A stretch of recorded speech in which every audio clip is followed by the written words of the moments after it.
Hi, good morning everyone. Yesterday we are already solved one problem on non-profit organizations for 12 marks. Today also I am going to solve one more problem as well as non-profit organizations for 12 marks. The problem is following is the balance sheet and receipts and payment account of Gurudeva Education Trust. The balance sheet is there. Balance sheet as on 31st March 2019. Liabilities amount, assets amount. In the liability side, the items are there. Outstanding office expenses rupees 5,000. Bank loan rupees 35,000. Capital fund rupees 1,20,000. The next asset side, cash in hand rupees 15,000. Furniture rupees 25,000. Building rupees 70,000. Sports materials rupees 20,000. Library books rupees 30,000. A total of a balance sheet as on 31st March rupees 1,60,000 and 1,60,000. The next receipts and payments account for the year ending 31st March 2020. Receipts amount and payments amount. In the receipt side, to balance brought down rupees 15,000. To subscriptions 2019 and 20 rupees 45,000 and 2020 and 21 rupees 5,000. A total amount rupees 50,000. The next to entrance fees rupees 8,000. The next to donations rupees 12,000. The next to interest rupees 5,000. In the payment side, by office expenses 2018 and 19 rupees 5,000. 2019 and 20 rupees 17,000. Total office expenses is rupees 22,000. The next by postage rupees 100. By printing rupees 500. By salary rupees 25,000. The next by purchase of books rupees 10,000. The next bank loan repaid rupees 5,000. The next by subscription to newspapers rupees 600. The next transaction and last payment amount rupees by balance carried down rupees 26,800. A total amount of receipts and payment account rupees 90,000 and 90,000. Some adjustments are there. The first adjustment is subscriptions outstanding rupees 5,000. The next adjustment, salary prepaid rupees 2,500. The next, capitalized 50% of entrance fees and 100% of donations. And the last adjustment, depreciation building by 10% per annum. Okay, prepare income and expenditure account and balance sheet as on 31st March 2020.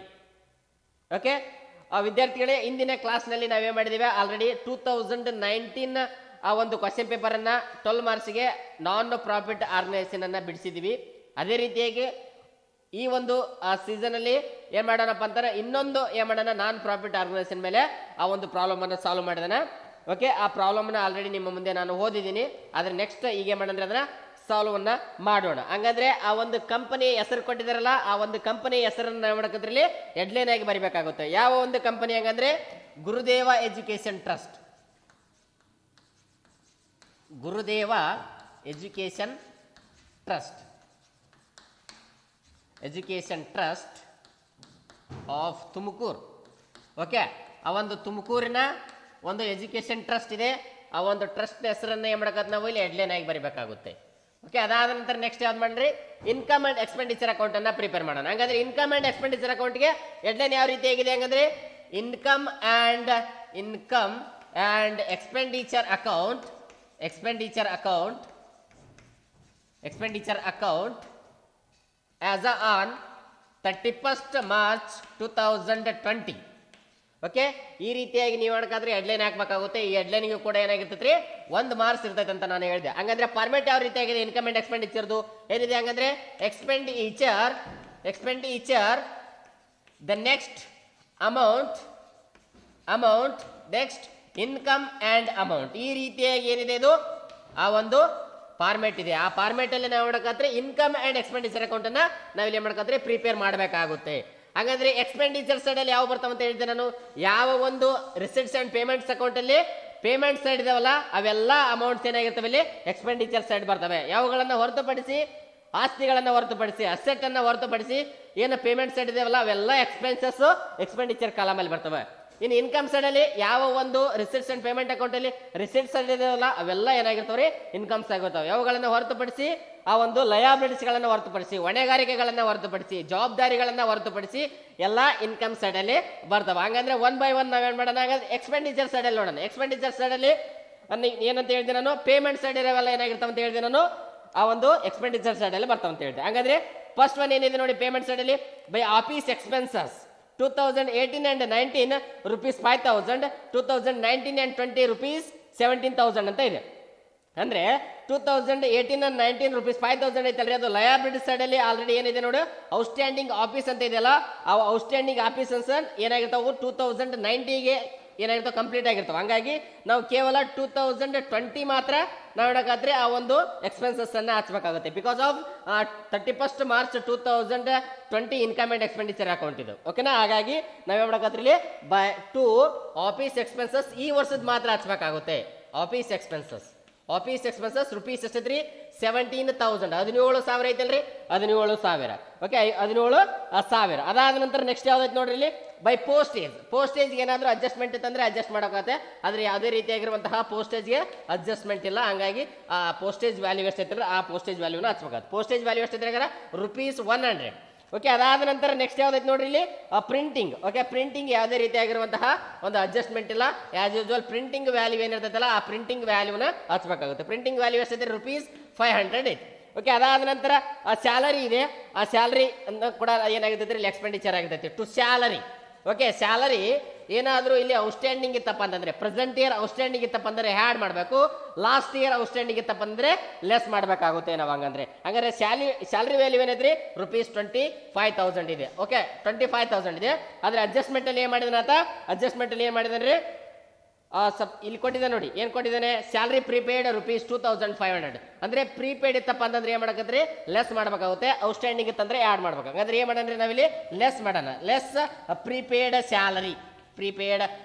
ಎಷ್ಟಿದ್ರೆ prepaid salary rupees 2,500. ಹಂಗಂದ್ರೆ 25,000 ಅಲ್ಲಿ less 2,500 ಮಾಡಿದ್ರೆ ಏನ್ ಬರ್ತದೆ ಇಲ್ಲಿ rupees 22,500 ಬರ್ತದಲ್ಲ, ಅದೇನ್ರ salary value. Okay, salary value. ಅದಾದ ನಂತರ next to subscription to newspaper, this is also expenditure. Subscription to newspapers value ಎಷ್ಟು ನೋಡಿ ಇಲ್ಲಿ, subscriptions to newspaper rupees 600 ಇದೆ. ಓಕೆ, 600. ಓಕೆ, ಅದಾದ ನಂತರ ನೆಕ್ಸ್ಟ್ ಏನಾದ್ರೂ ಅಡ್ಜಸ್ಟ್ಮೆಂಟ್ ಬಿಟ್ಟಿದೀವ ನೋಡ್ಬೇಕು, ಎಲ್ಲ ಅಡ್ಜಸ್ಟ್ಮೆಂಟ್ಗಳನ್ನ ನೋಡ್ಬೇಕಾಗುತ್ತೆ. ಸಬ್ಸ್ಕ್ರಿಪ್ಷನ್ ಔಟ್ಸ್ಟ್ಯಾಂಡಿಂಗ್ ರುಪೀಸ್ 5,000 ಐತಲ್ಲ, ಅದೇನಾಗಿರ್ತದೆ ಇನ್ಕಮ್, ಅದು ಹಂಗಾಗಿ ಇನ್ಕಮ್ ಸೈಡ್ ಅಲ್ಲಿ ಬರ್ತೈತಿ. ಆಮ್ಯಾಗ ಸ್ಯಾಲರಿ ಪ್ರಿಪೇರ್ಡ್ ಆಲ್ರೆಡಿ ಹಚ್ಚಿದ್ರಿ, ಅದಾಯ್ತು. ಅದಾದ ನಂತರ capitalised 50% of entrance fees and 100% of donations. ಅಂದ್ರೆ 50% ಇನ್ಕಮ್ ಏನಾಗಿದೆ ಎಂಟ್ರೆನ್ಸ್ ಫೀಸ್ ಆಗಿದೆ, ಇನ್ನು ರಿಮೈನಿಂಗ್ 50% ಏನಾಗಿರ್ತದೆ ಅದು ಕ್ಯಾಪಿಟಲ್ ಫಂಡ್ ಆಗಿರ್ತೈತಿ. ಹಂಗಾಗಿ ಅದು ಎಲ್ಲಿ ಬರ್ತದೆ ಇನ್ಕಮ್ ಸೈಡ್ ಅಲ್ಲಿ ಬರ್ತೈತಿ. ಅದಾದ ನಂತರ ಡಿಪ್ರಿಸಿಯೇಷನ್ ಬಿಲ್ಡಿಂಗ್ 10% ಅಂತ. ಓಕೆ, ಹಂಗಂದ್ರೆ ಅದು ಕೂಡ ಒಂದು ಎಕ್ಸ್ಪೆಂಡಿಚರ್ ಟು ಡಿಪ್ರಿಸಿಯೇಷನ್ ಆನ್ ಯಾವ್ದ್ರಿ ಅದು, depreciation on building. Okay, building. Okay, ಆ ಬಿಲ್ಡಿಂಗ್ ವ್ಯಾಲ್ಯೂ ಎಷ್ಟೈತಲ್ಲ ಆ ಬಿಲ್ಡಿಂಗ್ ವ್ಯಾಲ್ಯೂ ಮೇಲೆ ಎಷ್ಟು ಪರ್ಸೆಂಟ್ ಹೆಂಗಾರ 10%. ಎಷ್ಟೈತೆ ನೋಡ್ರಿ ಬಿಲ್ಡಿಂಗ್ ವ್ಯಾಲ್ಯೂ ರುಪೀಸ್ ಇಲ್ಲಿ ಕೊಟ್ಟಿದ್ದಾರೆ ನೋಡಿ, ಅಸೆಟ್ ಸೈಡ್ ಅಲ್ಲಿ ಕೊಟ್ಟಿದ್ದಾರೆ 70,000 ಇದೆ. ಓಕೆ, ಈ 70,000ಗೆ 10%, 10/100 ಅಂದ್ರೆ ಎಷ್ಟಾಗುತ್ತೆ ಇಲ್ಲಿ ರುಪೀಸ್ 7,000 ಆಗುತ್ತೆ. ಈ 7,000 ಏನಿದು ಡಿಪ್ರಿಸಿಯೇಷನ್ ಆನ್ ಬಿಲ್ಡಿಂಗ್, ಇಷ್ಟು ಏನಿದೆ ಎಕ್ಸ್ಪೆಂಡಿಚರ್ ಸೈಡ್ ಅಲ್ಲಿ. ಓಕೆ, ಹಂಗಾದ್ರೆ ನೆಕ್ಸ್ಟ್ ಇನ್ಕಮ್ ಸೈಡ್ ಅಲ್ಲಿ ಬರೋಣ. ಇನ್ಕಮ್ ಸೈಡ್ ಅಲ್ಲಿ ಯಾವ ಬರ್ತಾವ ಅಂತ ಹೇಳಿದೆ ನಾನು, ಯಾವ ಒಂದು ರಿಸಿಟ್ ಸೈಡ್ ಅಲ್ಲಿ ಇರ್ತಾವಲ್ಲ ಅವೆಲ್ಲ ಏನಾಗಿರ್ತಾವ ಇಲ್ಲಿ ಇನ್ಕಮ್ ಸೈಡ್ ಅಲ್ಲಿ ಬರ್ತವೆ. ಹಂಗಾದ್ರೆ ಯಾವ್ಯಾವ ನೋಡಿ ಅಲ್ಲಿ ರಿಸಿಟ್ ಸೈಡ್ ಅಲ್ಲಿ ಯಾವ್ಯಾವ ಇದಾವೆ. ಫಸ್ಟ್ ಒನ್ ಏನ್ರಿ ಟು ಬ್ಯಾಲೆನ್ಸ್ ಬ್ರಾಡ್ ಡೌನ್ ಐತಲ್ಲ, ಆ ಟು ಬ್ಯಾಲೆನ್ಸ್ ಬ್ರಾಡ್ ಡೌನ್ ಏನಾಗಿರ್ತದೆ opening balance of the receipts and payment ಆಗಿರುತ್ತೆ. ಅಂದ್ರೆ ಲಾಸ್ಟ್ ಇಯರ್ ಕ್ಲೋಸಿಂಗ್ ಬ್ಯಾಲೆನ್ಸ್ ಈ ವರ್ಷದ ಏನಾಗಿರ್ತದೆ ಓಪನಿಂಗ್ ಬ್ಯಾಲೆನ್ಸ್ ಆಗಿರ್ತೈತೆ, ಅಥವಾ ಲಾಸ್ಟ್ ಇಯರ್ ಆ balance sheet amount cash in hand ಆಗಿರ್ಬೋದು, ಅದು ಕ್ಯಾಶ್ ಇನ್ ಬ್ಯಾಂಕ್ ಆಗಿರ್ಬೋದು. ಈ ವರ್ಷದ ಏನಾಗಿರ್ತದೆ opening balance of the receipts and payments account ಆಗಿರ್ತೈತೆ. ಹಂಗಾಗಿ ಅದನ್ನ ಬಿಟ್ಟು ಉಳಿದದ್ದು ಏನೇನೋ ರಿಸಿಟ್ಸ್ ಇದ್ದಲ್ಲ ಅವನ್ನೆಲ್ಲ ರಿಸಿಟ್ಸ್ಗಳನ್ನ ಇಲ್ಲಿ ಬರೀಬೇಕಾಗುತ್ತೆ ನಾವು. ಬೈ ಸಬ್ಸ್ಕ್ರಿಪ್ಷನ್ ಐತೆ ನೋಡ್ರಿ. ನಾವು ನೆಕ್ಸ್ಟ್ ಸಬ್ಸ್ಕ್ರಿಪ್ಷನ್ಸ್. ಹಂಗಾದ್ರೆ ಸಬ್ಸ್ಕ್ರಿಪ್ಷನ್ಸ್ ಏನ್ ಮಾಡಿದ್ರೆ 2019 and 20 ಕೊಟ್ಟಿದ್ದೇನೆ, ಆಮ್ಯಾಗ 20 ಆ್ಯಂಡ್ 21 ಕೊಟ್ಟಿದ್ದಾನೆ. ಹಂಗಾಗಿ ಅಂದರೆ ಕೇವಲ ನಾವು 20 ಮಾಡಕತ್ತೀವಿ, ಹಂಗಾಗಿ 20 ಮಾತ್ರ ಏನು ಮಾಡ್ಕತ್ರಿ ಇಲ್ಲಿ ಹಚ್ಬೇಕಾಗುತ್ತೆ. ಅಂದರೆ ಸಬ್ಸ್ಕ್ರಿಪ್ಷನ್ ವ್ಯಾಲ್ಯೂ ಎಷ್ಟಿದ್ರಿ ಈ ವರ್ಷದ್ದು 45,000. ಇದಕ್ಕೆ ಏನಾದರೂ ಔಟ್ಸ್ಟ್ಯಾಂಡಿಂಗ್ ಇತ್ತಪ್ಪ ಅಂತಂದರೆ ಇದನ್ನ ಏನು ಮಾಡಕತ್ರಿ ಆ್ಯಡ್ ಔಟ್ಸ್ಟ್ಯಾಂಡಿಂಗ್ ಮಾಡಬೇಕಾಗುತ್ತೆ. ಹಂಗಾದ್ರೆ add outstanding subscriptions. Outstanding subscription ಎಷ್ಟು ನೋಡ್ರಿ, ಇದರಲ್ಲಿ ಇದೆ ನೋಡಿ, ಸಬ್ಸ್ಕ್ರಿಪ್ಷನ್ ಔಟ್ಸ್ಟ್ಯಾಂಡಿಂಗ್ ₹5,000 ಇದೆ. ಅಡ್ಜಸ್ಟ್ಮೆಂಟಲ್ಲಿ ಐತಂದ್ರೆ ₹5,000 ಹಚ್ಬೇಕಾಗುತ್ತೆ. ಓಕೆ, 5,000. ಓಕೆ, ಹಂಗಾದ್ರೆ ಟೋಟಲ್ ಸಬ್ಸ್ಕ್ರಿಪ್ಷನ್ ಎಷ್ಟಾಗುತ್ತೆ ₹50,000 ಆಗುತ್ತೆ. 50,000 ಆಗುತ್ತೆ. ಓಕೆ, ಹಂಗಂದ್ರೆ ನೆಕ್ಸ್ಟ್ ನೀವೇ ಮಾಡಬೇಕು 2020 and 21 ಅದೇನಾಗಿದ್ರೆ subscriptions received in advance. In the sense subscriptions received in advance ಅಂತ ಹೇಳಿ ಅಡ್ಜಸ್ಟ್ಮೆಂಟ್ ಅಲ್ಲಿ ಏನಾದ್ರು ಕೊಟ್ರೆ ಇಲ್ಲಿ ಏನ್ ಮಾಡಬೇಕಾಗುತ್ತೆ ನಾವು less subscriptions received in advance ಅನ್ನ ಲೆಸ್ ಮಾಡಬೇಕಾಗುತ್ತೆ. ಆದ್ರೆ ಯಾವುದೇ ರೀತಿಯಾಗಿ ಇವ್ರು ಏನ್ ಮಾಡಿಲ್ಲ, ಅಡ್ಜಸ್ಟ್ಮೆಂಟ್ ಅಲ್ಲಿ ಕೊಟ್ಟಿಲ್ಲ. ಎಲ್ಲಿ ಕೊಟ್ಟಿದ್ದಾರೆ ಅವರು? ಆ ರಿಸಿಪ್ಟ್ಸ್ ಅಂಡ್ ಪೇಮೆಂಟ್ ಅಕೌಂಟ್ ಅಲ್ಲಿ ಕೊಟ್ಟಿದಾರಲ್ಲ. ಹಂಗಾಗಿ ಕೇವಲ ಬ್ಯಾಲೆನ್ಸ್ ಶೀಟ್ ಅಲ್ಲಿ ಮಾತ್ರ ನಾವು ಹೇಳ್ಬೇಕಾದ್ರೆ ಸಬ್ಸ್ಕ್ರಿಪ್ಷನ್ಸ್ ರಿಸೀವ್ಡ್ ಇನ್ ಅಡ್ವಾನ್ಸ್ ಅಂತೇಳಿ ಆ ಒಂದು ಲಯಬಿಲಿಟೀಸ್ ಕಾಲಮ್ ಅಲ್ಲಿ ಹಚ್ಬೇಕಾಗುತ್ತೆ. ಹಂಗಂದ್ರೆ ಅದನ್ನ ಬಿಡಿ. ಹಂಗಂದ್ರೆ ನೆಕ್ಸ್ಟ್ ಆದ ನಂತರ ನೆಕ್ಸ್ಟ್ ಯಾವ್ದು ನೋಡ್ರಿ, ಬೈ ಎಂಟ್ರೆನ್ಸ್ ಫೀಸ್. ನೆಕ್ಸ್ಟ್ ಯಾವ್ದ್ರಿ? Entrance fees. ಓಕೆ, ಎಂಟ್ರೆನ್ಸ್ ಫೀಸ್ಗೆ ಏನಾದ್ರೂ ಅಡ್ಜಸ್ಟ್ಮೆಂಟ್ ಕೊಟ್ಟ ನೋಡ್ಬೇಕು. ಕೊಟ್ಟಿದೆ ನೋಡಿ, ಅಂತ ಕೊಟ್ಟಿದ್ದಾನೆ capitalise 50% of entrance fees and 100% donations. ಅಂದ್ರೆ 50% ಆಫ್ ಎಂಟ್ರೆನ್ಸ್ ಫೀಸ್ ಕ್ಯಾಪಿಟಲೈಸ್ಡ್ ಅಂತಂದ್ರೆ ಇನ್ನು ರಿಮೈನಿಂಗ್ 50% ಏನಾಗಿರ್ತದೆ, ಅದು ಇನ್ಕಮ್ ಆಗಿರ್ತೈತಿ. ಹಂಗಾಗಿ 50% ಅಂದ್ರೆ total value of entrance fees ಎಷ್ಟಿದ್ರಿ? ಎಂಟ್ರೆನ್ಸ್ ಫೀಸ್ ₹8,000 ಐತಲ್ಲ, ಆ 8,000ಗೆ 50% ಅಂದ್ರೆ 8,000 ಇಂಟು 50/100 ಅಂದ್ರೆ ಎಷ್ಟಾಗುತ್ತೆ ನೋಡಿ. ಈ 2 0 ಕ್ಯಾನ್ಸಲ್, ಈ 2 0 ಕ್ಯಾನ್ಸಲ್ ಅಂದ್ರೆ 80 × 50 ಅಂದ್ರೆ ₹840 ಅಂದ್ರೆ ₹4,000 ಆಗುತ್ತೆ. ಓಕೆ, 4,000 ಆಗುತ್ತೆ. ಅದಾದ ನಂತರ ನೆಕ್ಸ್ಟ್ ಇನ್ನೊಂದು ಏನೈತೆ ನೋಡ್ರಿ, ನೆಕ್ಸ್ಟ್ ಆ ಒಂದು ಇನ್ಕಮ್ ಡೊನೇಷನ್ಸ್. ಆ ಡೊನೇಷನ್ಸ್ ಎಲ್ಲಿ ಬರ್ತೈತ್ರಿ? ಹಾಗಾರ ಕ್ಯಾಪಿಟಲ್ ಫಂಡ್ ಅಲ್ಲಿ ಬರ್ತೈತಿ. ಅಂದ್ರೆ ಅದಕ್ಕೂ ಕೂಡ ಒಂದು ಅಡ್ಜಸ್ಟ್ಮೆಂಟ್ ಕೊಟ್ಟಿದ್ದಾನೆ. ಎಂತ ಕೊಟ್ಟಿದ್ದಾನೆ? 100% ಆಫ್ ಡೊನೇಷನ್ಸ್ ಕ್ಯಾಪಿಟಲೈಸ್ ಅಂತ ಕೊಟ್ಟಿದ್ದಾನೆ. ಹಂಗಾಗಿ ಅದನ್ನ ಬಿಡಿ. ಅದಾದ ನಂತರ ನೆಕ್ಸ್ಟ್ ಯಾವ್ದೈತೆ ನೋಡ್ರಿ, ಟು ಇಂಟ್ರೆಸ್ಟ್ ಇದೆ. ಓಕೆ, ಹಂಗಂದ್ರೆ ಇಲ್ಲಿ ಬೈ ಇಂಟ್ರೆಸ್ಟ್ ಅನ್ನೋದು ಕೂಡ ಏನಾಗಿರ್ತೈತಿ, ಇಲ್ಲಿ ಇನ್ಕಮ್ ಆಗಿರ್ತದೆ. ಇಂಟ್ರೆಸ್ಟ್ ವ್ಯಾಲ್ಯೂ ಎಷ್ಟೈತಿ? ₹5,000 ಇದೆ. ಓಕೆ, 5,000 ಇದೆ. ಓಕೆ, ಅದಾದ ನಂತರ ನೆಕ್ಸ್ಟ್ ಏನಾದರೂ ಎಕ್ಸ್ಪೆನ್ಸಸ್ ಅಥವಾ ಏನಾದರೂ ಇನ್ಕಮ್ಸ್ ಇತ್ತಂತಂದ್ರೆ ಇನ್ಕಮ್ ಸೈಡಲ್ಲಿ ಹಚ್ಬೇಕಾಗುತ್ತೆ. ಎಕ್ಸ್ಪೆನ್ಸಸ್ ಇತ್ತಂದ್ರೆ ಎಕ್ಸ್ಪೆಂಡಿಚರ್ ಸೈಡಲ್ಲಿ ಹಚ್ಬೇಕಾಗುತ್ತೆ. ಓಕೆ, ಯಾವುದೇ ರೀತಿಯಾಗಿರುವಂಥ ಅಡ್ಜಸ್ಟ್ಮೆಂಟ್ ಅಲ್ಲೇ ಅಪ್ರಿಸಿಯೇಷನ್ ಇಲ್ಲ. ಓಕೆ, ಹಂಗಾಗಿ ಇನ್ಕಮ್ ಇಲ್ರಿ. ಹಾಗಾದ್ರೆ ಟೋಟಲ್ ಮಾಡಿ, ಟೋಟಲ್ ಯಾವ ಕಡೆ ಜಾಸ್ತಿ ಇದೆ ನೋಡಬೇಕಾಗುತ್ತೆ. ಫಸ್ಟ್ ನೋಡಿ, ಹಂಗಂದ್ರೆ ಜಸ್ಟ್ ಕಂಪೇರ್ ಮಾಡ್ರಿ ನೀವು. ನೋಡಿ, ಇಲ್ಲಿ 50,000 ಇದೆ, ಯಾವುದೇ ರೀತಿಯಾಗಿ 50,000 ಮೇಲಿಲ್ಲ. ಹಾಗಾಗಿ ಈ ಕಡೆನೇ ಜಾಸ್ತಿ ಆಗಿರುತ್ತೆ. ಅಂದ್ರೆ ಎಷ್ಟಾಗುತ್ತೆ ಇಲ್ಲಿ? ₹59,000 ಆಗುತ್ತೆ. 50,000 ಪ್ಲಸ್ 5,000 ಪ್ಲಸ್ 4,000 ಟೋಟಲ್ 59,000. ಓಕೆ, ಇಲ್ಲಿ ಕೂಡ 59,000 ಬರಬೇಕಾಗುತ್ತೆ. ಈ 59,000 ಅಲ್ಲಿ ಎಲ್ಲ ಎಕ್ಸ್ಪೆಂಡಿಚರ್ ಅನ್ನ ಲೆಸ್ ಮಾಡಬೇಕು. ಆ ಲೆಸ್ ಮಾಡೋದು ಬರುವಂತ ಅಮೌಂಟ್ ಯಾವ್ದ್ರಿ ಆಗಿರುತ್ತೆ? To surplus excess of income over expenditure ಅಂತ ನಾವು ಬರಬೇಕಾಗುತ್ತೆ. ಸರ್ಪ್ಲಸ್. ಓಕೆ, ಈ ಒಂದು 59,000 ಅಲ್ಲಿ 17,100, 500, 22,500, 600 and 7,000 ಲೆಸ್ ಮಾಡಬೇಕು. ಆ ಲೆಸ್ ಮಾಡಿದ್ರೆ ಬರುವಂತಹ ವ್ಯಾಲ್ಯೂ ಎಷ್ಟ್ರಿ? ₹11,300 ಬರ್ತೈತಿ. ಓಕೆನಾ? ₹59,000 ಎಲ್ಲ ಎಕ್ಸ್ಪೆಂಡಿಚರ್ ಅನ್ನ ನೋಡೋಕಾದ್ರೆ ಲೆಸ್ ಮಾಡಬೇಕಾಗುತ್ತೆ. ಓಕೆ, ಅದಾದ ನಂತರ ನೆಕ್ಸ್ಟ್ ಇದು ಇನ್ಕಮ್ ಅಂಡ್ ಎಕ್ಸ್ಪೆಂಡಿಚರ್ ಅಕೌಂಟ್. ಇದಾದ ನಂತರ ನೆಕ್ಸ್ಟ್ ಯಾವ್ದ್ರಿ? Balance sheet. Okay, balance sheet as on 31st March 2020. Okay, 2020. ಹಂಗಂದ್ರೆ ಬ್ಯಾಲೆನ್ಸ್ ಶೀಟ್ ಆಲ್ರೆಡಿ ನಿಮಗೆ ಏನೇ ಗೊತ್ತಿದೆ, ಆ ಒಂದು ಫಾರ್ಮ್ಯಾಟ್ ಗೊತ್ತಿದೆ. ಯಾವ ರೀತಿಯಾಗಿದೆ ಹಂಗಂದ್ರೆ liabilities amount, next assets amount, right? Assets amount ಈ ರೀತಿಯಾಗಿ ಏನಿದೆ ಫಾರ್ಮ್ಯಾಟ್ ಇದೆ, ಆ ಒಂದು ಫಾರ್ಮ್ಯಾಟ್ ಅಲ್ಲೇ ನಾವು ಹೇಳೋಕಾತ್ರಿ ಹಚ್ಬೇಕಾಗುತ್ತೆ ವ್ಯಾಲ್ಯೂವನ್ನು. ಓಕೆ, ದ ನೆಕ್ಸ್ಟ್ ಹಂಗಂದ್ರೆ ಫಸ್ಟ್ ಒಂದು ಲಯಬಿಲಿಟಿ ಸೈಡಲ್ಲಿ ಬನ್ನಿ. ಹಂಗಂದ್ರೆ ಲಯಬಿಲಿಟಿ ಸೈಡಲ್ಲಿ ಬನ್ನಿ. ಫಸ್ಟ್ ಒಂದು ಲಯಬಿಲಿಟಿ ಸೈಡಲ್ಲಿ ಫಾರ್ಮ್ಯಾಟ್ ಪ್ರಕಾರ ಹೋಗೋಣ. ಹಂಗಂದ್ರೆ ಫಸ್ಟ್ ಒಂದು capital fund, right? Capital fund. Okay, capital fund previous year ಏನಾದರೂ ಬ್ಯಾಲೆನ್ಸ್ ಇಟ್ಕೊಟ್ರೆ ಅಲ್ಲಿ ಏನಾದರೂ ಕ್ಯಾಪಿಟಲ್ ಫಂಡ್ ಅಂತ ಕೊಟ್ರೆ ಅದೇನಾಗಿರ್ತದೆ? ಓಪನಿಂಗ್ ಕ್ಯಾಪಿಟಲ್ ಫಂಡ್ ಆಗಿರ್ತದೆ ಅಥವಾ opening balance of capital fund. Opening balance. Okay, opening balance ಅಂದ್ರೆ ಎಷ್ಟು ಕೊಟ್ಟಿದೆ ನೋಡಿ ಇಲ್ಲಿ. Opening balance of capital fund ಅಂದ್ರೆ ಪ್ರೀವಿಯಸ್ ಇಯರ್ ಬ್ಯಾಲೆನ್ಸ್ ಶೀಟ್ ಅನ್ನು ನಾವು ನೋಡಬೇಕಾಗುತ್ತೆ. ಎಷ್ಟಿದೆ ಹಾಗಾದ್ರೆ? ₹1,20,000 ಇದೆ. ಓಕೆ, 1,20,000. ಇದಕ್ಕೆ ಏನಾದರೂ ಅಡ್ಜಸ್ಟ್ಮೆಂಟ್ ಕೊಟ್ಟಿದ್ರೆ ಅಥವಾ ಎಂಟ್ರೆನ್ಸ್ ಫೀಸ್ ಏನಾದರೂ ಅಡ್ಜಸ್ಟ್ಮೆಂಟ್ ಅಥವಾ ಡೊನೇಷನ್ಸ್ ಏನಾದರೂ ಅಡ್ಜಸ್ಟ್ಮೆಂಟ್ ಕೊಟ್ಟಿದ್ರೆ ಏನು ಮಾಡಬೇಕಾದ್ರೆ ಆ್ಯಡ್ ಮಾಡಬೇಕಾಗುತ್ತೆ. ಹಾಗಾದ್ರೆ add entrance fees. Okay, 50% entrance fees are to be capitalised ಅಂತ ಕೊಟ್ಟಿದ್ದಾನೆ. ಹಂಗಾಗಿ ಏನು ಮಾಡಕತ್ತ ಒಂದು 50% ಅನ್ನ ಎಂಟ್ರೆನ್ಸ್ ಫೀಸ್ ಅನ್ನ ಇಲ್ಲಿ ಹಚ್ಚಬೇಕಾಗುತ್ತೆ. Entrance fees. ಓಕೆ, 50% ಅಂದ್ರೆ ಎಷ್ಟು ರೀ? ಎಷ್ಟು ಕೊಟ್ಟಿದ್ದಾರೆ ಇಲ್ಲಿ ಆಲ್ರೆಡಿ ಹೆಚ್ಚಿದ್ರೆ ನೋಡಿ. ಇನ್ಕಮ್ ಸೈಡಲ್ಲಿ ಎಂಟ್ರೆನ್ಸ್ ಫೀಸ್ 4,000 ಹೆಚ್ಚಿದ್ರಲ್ಲ, ಅದೇ 4,000 ಅಂದ್ರೆ ಏಟ್ ತೌಸಂಡಲ್ಲಿ 50% ಅಂದರೆ ₹4,000 ಅನ್ನು ಹಚ್ಚಬೇಕಾಗುತ್ತೆ. ಅದಾದ ನಂತರ next 100% donations are to be capitalised. 100% ಅಂದರೆ ಎಷ್ಟು ಇರ್ತೈತೆ ಅಷ್ಟು ಅದನ್ನು ಕೂಡ ಆ್ಯಡ್ ಮಾಡ್ಬೇಕಾಗುತ್ತೆ.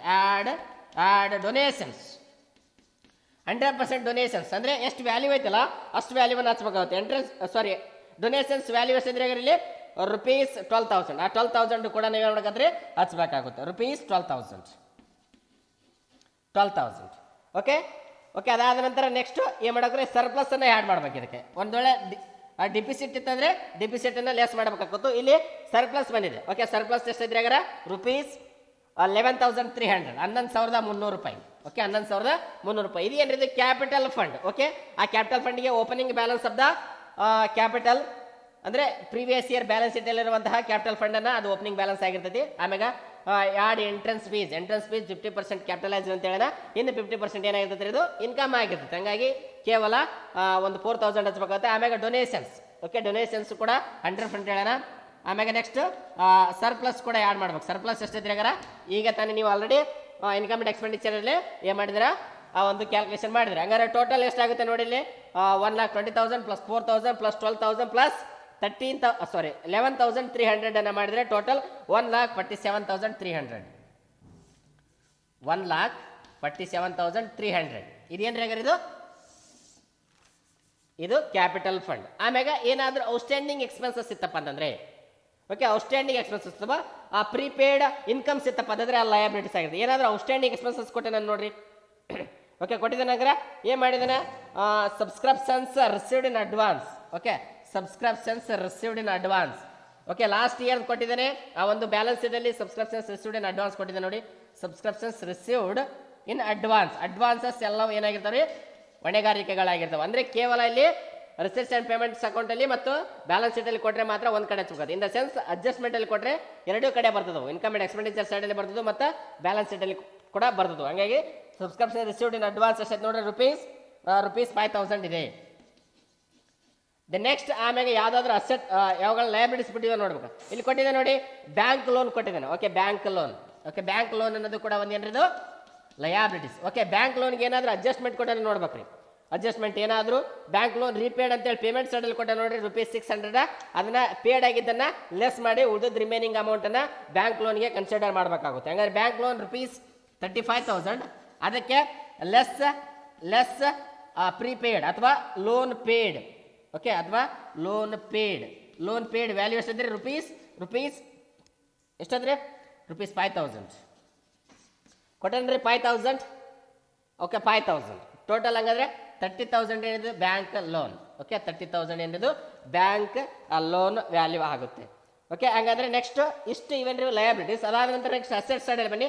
Asset last year balance sheet ಜೊತೆಗೆ ರಿಸಿಟ್ಸ್ ಅಂಡ್ ಪೇಮೆಂಟ್ ಅಕೌಂಟ್ ಅನ್ನು ನಾವು ಇಲ್ಲಿ ನೋಡಬೇಕಾಗುತ್ತೆ. ಹಂಗಂದ್ರೆ ಫಸ್ಟ್ ಒನ್ ಅಸೆಟ್ ನೋಡಿ ಕ್ಯಾಶ್ ಇನ್ ಹ್ಯಾಂಡ್ ಇದೆ. ಹಂಗಂದ್ರೆ ಕ್ಯಾಶ್ ಇನ್ ಹ್ಯಾಂಡ್, ಈ ಕ್ಯಾಶ್ ಇನ್ ಹ್ಯಾಂಡ್ ಅನ್ನ ಎಲ್ಲಿಂದ ಹಚ್ಚಬೇಕಂತ ಹೇಳಿದೆ ನಾನು. Cash in hand closing balance of the receipts and payment account. Okay, closing balance of the receipts and payment account ಅಲ್ಲಿ ನೋಡಿ ಎಷ್ಟಿದೆ ಹಂಗಂದ್ರೆ ₹26,800 ಇದೆ. ₹26,800 ಇದು ಏನಾಗಿರ್ತೈತಿ ಕ್ಯಾಶ್ ಇನ್ ಹ್ಯಾಂಡ್ ಆಗಿರ್ತೈತಿ. ಓಕೆ, ಅದಾದ ನಂತರ next asset furniture. Okay, next ಫರ್ನಿಚರ್ಗೆ ಏನಾದರೂ ಅಡ್ಜಸ್ಟ್ಮೆಂಟ್ ಕೊಟ್ಟಾರ ನೋಡ್ಬೇಕು. ಓಕೆ, ಫರ್ನಿಚರ್ ವ್ಯಾಲ್ಯೂಗೆ ಯಾವುದೇ ರೀತಿಯಾಗಿರುವಂತಹ ಅಡ್ಜಸ್ಟ್ಮೆಂಟ್ ಅನ್ನು ಕೊಟ್ಟಿಲ್ಲ. ಹಂಗಾಗಿ ಆಸ್ ಯೂಸ್ವಲ್ 25,000 ಐತಂದ್ರೆ 25,000 ಕನ್ಸಿಡರ್ ಮಾಡಬೇಕಾಗುತ್ತೆ. ನೆಕ್ಸ್ಟ್ ಬಿಲ್ಡಿಂಗ್ ಕೊಟ್ಟಿದ್ದಾರೆ. ನೆಕ್ಸ್ಟ್ ಯಾವ್ದು ಹೆಂಗಾರೆ ಬಿಲ್ಡಿಂಗ್. ಓಕೆ, ಬಿಲ್ಡಿಂಗಿಗೆ ಏನಾದರೂ ಅಡ್ಜಸ್ಟ್ಮೆಂಟ್ ಕೊಟ್ಟಿದ್ದಾರೆ ನೋಡ್ಬೇಕು. ಬಿಲ್ಡಿಂಗ್ ವ್ಯಾಲ್ಯೂಗೆ ಏನಾದರೂ ಅಡ್ಜಸ್ಟ್ಮೆಂಟ್ ಡಿಪ್ರಿಸಿಯೇಷನ್ ಅಥವಾ ಅಪ್ರಿಸಿಯೇಷನ್. ಡಿಪ್ರಿಸಿಯೇಷನ್ ಇತ್ತಂದ್ರೆ ಲೆಸ್ ಮಾಡೋಕೆ, ಅಪ್ರಿಸಿಯೇಷನ್ ಇತ್ತಂದ್ರೆ ಏನು ಮಾಡೋಕಂದ್ರೆ ಲೆಸ್ ಮಾಡೋಕೆ. ಕೊಟ್ಟೆ ನೋಡ್ರಿ last depreciation building by 10% per annum ಅಂತ. ಅಂದರೆ 10% ಏನಾಗಿದೆ ಸವಕಳಿ ಆಗಿದೆ. ಆ ಒಂದು ಏನು ಬಿಲ್ಡಿಂಗ್ ಸವಕಳಿ ಆಗಿದೆ. ಹಂಗಾಗಿ ಆ ₹70,000 ಲೆಸ್ ಡಿಪ್ರಿಸಿಯೇಷನ್. ಓಕೆ, ₹70,000 10% ಅಂದರೆ ₹7,000 ಆಗುತ್ತೆ. ಆಲ್ರೆಡಿ ನೀವು ಎಕ್ಸ್ಪೆಂಡಿಚರ್ ಸೈಡಲ್ಲಿ ಹಚ್ಚಿದ್ರೆ. ಹಾಗಾದ್ರೆ ₹70,000 ₹7,000 ಲೆಸ್ ಮಾಡಿದ್ರೆ ಎಷ್ಟು ಬರ್ತಾರೆ ಇಲ್ಲಿ ₹63,000 ಬರ್ತದೆ. ಅದಾದ ನಂತರ ಸ್ಪೋರ್ಟ್ಸ್ ಮಟೀರಿಯಲ್. ನೆಕ್ಸ್ಟ್ ಯಾವ್ದು ಹೆಂಗಾರ sports material. Okay, sports material value, ಈ sports material value last year ಎಷ್ಟಿದ್ರಿ 20,000 ಇತ್ತು ರೈಟ್. 20,000 ಇದಕ್ಕೆ ಏನಾದ್ರು ಅಡ್ಜಸ್ಟ್ಮೆಂಟ್ ಕೊಟ್ಟೆ ನಾನು ನೋಡ್ರಿ. ಹಂಗಾರ ಯಾವುದೇ ರೀತಿಯಾಗಿರುವಂಥ ಅಡ್ಜಸ್ಟ್ಮೆಂಟ್ ಕೊಟ್ಟಿಲ್ಲ. ₹20,000 as usual. In the sense ಏನಾದರೂ ಅಡ್ಜಸ್ಟ್ಮೆಂಟ್ ಕೊಟ್ಟರೆ ಅಥವಾ ಡಿಪ್ರಿಸಿಯೇಷನ್ ಅಥವಾ ಅಪ್ರಿಸಿಯೇಷನ್ ಕೊಟ್ಟರೆ ಏನು ಮಾಡೋಕ್ಕಾಗುತ್ತೆ ನಾವು ಅಡ್ಜಸ್ಟ್ಮೆಂಟ್ ಮಾಡಬೇಕಾಗ್ತು. ಹಂಗಾಗಿ ಅದಾದ ನಂತರ next library books. Okay, next library books. Library ಬುಕ್ಸ್ಗೆ ಏನಾದರೂ ಅಡ್ಜಸ್ಟ್ಮೆಂಟ್ ಕೊಟ್ಟನ ನೋಡ್ಬೇಕು. ಅಥವಾ ಏನಾದರೂ ಈ ವರ್ಷ ಏನಾದರೂ ಪರ್ಚೇಸ್ ಆಗಿದ್ದಾನೆ ಅಥವಾ ರಿಸಿಪ್ಟ್ಸ್ ಅಂಡ್ ಪೇಮೆಂಟ್ ಅಕೌಂಟಲ್ಲಿ ಲೈಬ್ರರಿ ಬುಕ್ಸ್ ಏನಾದರೂ ತಪ್ಪಂದ್ರೆ ಅದು ಎಡಿಷನ್ ಅಂತ ಅರ್ಥ ಅಥವಾ ಪರ್ಚೇಸಸ್ ಅಂತ ಅರ್ಥ. ಹಾಗಾದ್ರೆ ಲೈಬ್ರರಿ ಬುಕ್ಸ್ ಎಷ್ಟಿದ್ರೆ ಕೊಟ್ಟಿದ್ದಾನೆ ನೋಡಿ, ಏನು ಕೊಟ್ಟಿದ್ದಾನೆ ಲಾಸ್ಟಲ್ಲಿ ಕೊಟ್ಟಿದ್ದಾನೆ ನೋಡಿ, ಏನಂತ ಕೊಟ್ಟಿದ್ದಾನೆ ನೋಡಿ, ಲೈಬ್ರರಿ ಬುಕ್ಸ್ ರುಪೀಸ್ 30,000 ಐತಿ. ಆಮ್ಯಾಗ ರಿಸಿಪ್ಟ್ಸ್ ಅಂಡ್ ಪೇಮೆಂಟ್ ಅಕೌಂಟಲ್ಲಿ ಪರ್ಚೇಸ್ ಆಫ್ ಬುಕ್ಸ್ ಅಂತ ಕೊಟ್ಟನಲ್ಲ ರುಪೀಸ್ 10,000, ಅದು ಏನಾಗಿರ್ತದೆ ಆ್ಯಡ್ ಮಾಡ್ಬೇಕಂತ. ಅಂದರೆ ಈ ವರ್ಷಕ್ಕೆ ಏನಾಗಿರ್ತದೆ ಪರ್ಚೇಸಸ್ ಅಥವಾ ಬುಕ್ ಏನಾಗಿರ್ತಾವ ಆ್ಯಡ್ ಆಗಿರ್ತಾವ. ಹಂಗಾದ್ರೆ rupees 30,000 add purchases of book, add purchases ಅಥವಾ ಆ್ಯಡ್ ಎಡಿಷನ್ ಅಂತ ಬರಿಬೇಕಾಗುತ್ತೆ. ಎಷ್ಟೈತೆ ಹಂಗಾರ ರುಪೀಸ್ 10,000. ಹೋದ ವರ್ಷ 30,000 ರೂಪಾಯಿ ಲೈಬ್ರರಿ ಬುಕ್ ಇದ್ವು, ಈ ವರ್ಷ ಅದಕ್ಕೆ ಏನಾಗಿದ್ವ 10,000 ರೂಪಾಯಿ ಕೊಟ್ಟು ಮತ್ತೆ ಕೆಲವೊಂದಿಷ್ಟು ಪುಸ್ತಕಗಳನ್ನು ನಾವು ಖರೀದಿ ಮಾಡಿದ್ವಿ. ಹಂಗಾಗಿ ಟೋಟಲ್ ರುಪೀಸ್ 40,000 ಏನಾಗುತ್ತೆ, ಇದು ಲೈಬ್ರರಿ ಬುಕ್ಸ್ ವ್ಯಾಲ್ಯೂ ಆಗುತ್ತೆ. ಓಕೆ, ಅದಾದ ನಂತರ ನೆಕ್ಸ್ಟ್ ಯಾವ ಅಸೆಟ್ ಇದೆ ನೋಡಿ, ಯಾವುದೇ ರೀತಿಯಾಗಿರುವಂಥ ಅಸೆಟ್ ಇಲ್ಲ. ಓಕೆ, ಹಂಗಂದ್ರೆ ಅಡ್ಜಸ್ಟ್ಮೆಂಟ್ ಅನ್ನು ನೋಡ್ಬೇಕು. Adjustment subscriptions outstanding. ಓಕೆ, ಅದು ಕೇವಲ ಅಡ್ಜಸ್ಟ್ಮೆಂಟ್ ಅಲ್ಲಿ ಅಂತಂದ್ರೆ ಎರಡು ಕಡೆ ಬರ್ತೈತೆ ಅಂತ ಹೇಳ್ತೀವಿ. ಇಲ್ಲಿ ಕೊಟ್ಟಿದೆ ನೋಡಿ, ಔಟ್ಸ್ಟ್ಯಾಂಡಿಂಗ್ಗೆ ಸಬ್ಸ್ಕ್ರಿಪ್ಷನ್ಸ್ ಏನಾಗಿರ್ತೈತಿ ಇಲ್ಲಿ ಇನ್ಕಮ್ ಅಂಡ್ ಎಕ್ಸ್ಪೆಂಡಿಚರ್ ಸೈಡ್ ಅಲ್ಲಿ ಬರ್ತೈತಿ ಮತ್ತು ಬ್ಯಾಲೆನ್ಸ್ ಶೀಟ್ ಅಲ್ಲಿ ಬರ್ತೈತಿ. ಅಂದ್ರೆ ಔಟ್ಸ್ಟ್ಯಾಂಡಿಂಗ್ ಸಬ್ಸ್ಕ್ರಿಪ್ಷನ್ ಅನ್ನೋದು ಏನ್ರಿ ಅದು ಇನ್ಕಮ್, ಹಂಗಾಗಿ ಅಸೆಟ್ ಸೈಡ್ ಅಲ್ಲಿ ಬರ್ತೈತಿ. ಔಟ್ಸ್ಟ್ಯಾಂಡಿಂಗ್ ಸಬ್ಸ್ಕ್ರಿಪ್ಷನ್ಸ್ ರುಪೀಸ್ ವ್ಯಾಲ್ಯೂ ಎಷ್ಟಿದೆ ರುಪೀಸ್ 5,000 ಐತಿ. ಓಕೆ, 5,000 ಅನ್ನ ಔಟ್ಸ್ಟ್ಯಾಂಡಿಂಗ್ ಸಬ್ಸ್ಕ್ರಿಪ್ಷನ್ ವ್ಯಾಲ್ಯೂವನ್ನು ಹಚ್ಚಬೇಕಾಗುತ್ತೆ. ಇನ್ ದ ಸೆನ್ಸ್ ಏನಾದರೂ ಪ್ರೀಪೇಡ್ ಎಕ್ಸ್ಪೆನ್ಸಸ್ ಇತ್ತಂದ್ರೆ ಅಸೆಟ್ ಆಗಿರ್ತೈತಿ, ಪ್ರೀಪೇಡ್ ಎಕ್ಸ್ಪೆನ್ಸಸ್ ಔಟ್ಸ್ಟ್ಯಾಂಡಿಂಗ್ ಎಕ್ಸ್ಪೆನ್ಸಸ್ ಇತ್ತಂತಂದ್ರೆ ಲಯಬಿಲಿಟೀಸ್ ಆಗಿರ್ತೈತಿ.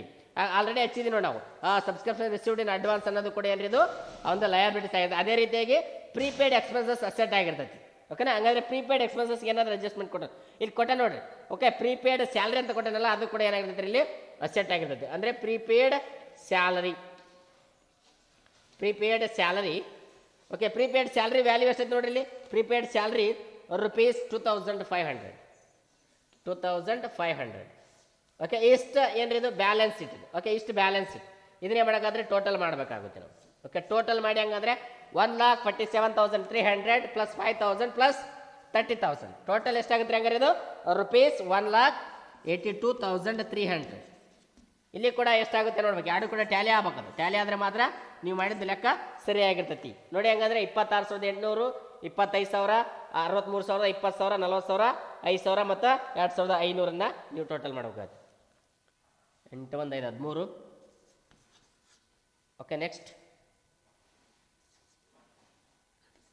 ಇಲ್ಲಿ ಕೂಡ 1,82,300 ಬರ್ತೈತಿ. 1,82,300 ಎರಡೂ ಬ್ಯಾಲೆನ್ಸ್ ಶೀಟನ್ನು ಏನು ಮಾಡೋಕ್ಕಾದ್ರೆ ನೀವು ಟ್ಯಾಲಿ ಮಾಡ್ಬೇಕಾಗುತ್ತೆ. ಅಂದಾಗ ಮಾತ್ರ ಅದೇನಾಗಿದ್ರೆ ಆ ಒಂದು ಲೆಕ್ಕ ಕರೆಕ್ಟ್ ಆಗಿದೆ ಅಂತ ಅರ್ಥ, ಇಲ್ಲಾಂದ್ರೆ ರಾಂಗ್ ಅಂತ ಅರ್ಥ ಆಗುತ್ತೆ. ಓಕೆ, ಇಷ್ಟು ಇದೇನಿದು 12 ಮಾರ್ಕ್ಸ್ ಪ್ರಾಬ್ಲಮ್. ಇದನ್ನ ಏನು ಮಾಡೋಕ್ಕಾಗತ್ತೆ, ನೀವು ಡೈಲಿ ಪ್ರಾಕ್ಟೀಸ್ ಮಾಡೋಕ್ಕಾಗುತ್ತೆ. ಪ್ರಾಕ್ಟೀಸ್ ಮಾಡಿದ್ರೆ ಏನಾಗುತ್ತೆ ಪರ್ಫೆಕ್ಟ್ ಆಗ್ತೀರಿ ನೀವು. ಹಂಗಾಗಿ ಎರಡು ಇದಕ್ಕೆ 6 ಮಾರ್ಕ್ಸು, ಇದಕ್ಕೆ 6 ಮಾರ್ಕ್ಸ್ ಬರ್ತದೆ. ಓಕೆನಾ, ಓಕೆನಾ, ಇಷ್ಟು ನೋಡ್ಕೊಳ್ಳಿ. ನಾಳೆಯಿಂದ ಮತ್ತೊಂದು ಆ ಒಂದು ಪ್ರಾಬ್ಲಮ್ ಜೊತೆಗೆ ನಾನು ಬರ್ತೀನಿ, ನಿಮ್ಮ ಜೊತೆಗೆ ಮಾತಾಡೋಣ, ಎಕ್ಸ್ಪ್ಲೇನ್ ಮಾಡ್ತೀನಿ, ಮತ್ತು ಅದ್ರ ಜೊತೆಗೆ ಲೆಕ್ಕವನ್ನು ಬಿಡಿಸ್ತೀನಿ ನಾನು. ಓಕೆನಾ, ಥ್ಯಾಂಕ್ ಯು ಸೋ ಮಚ್.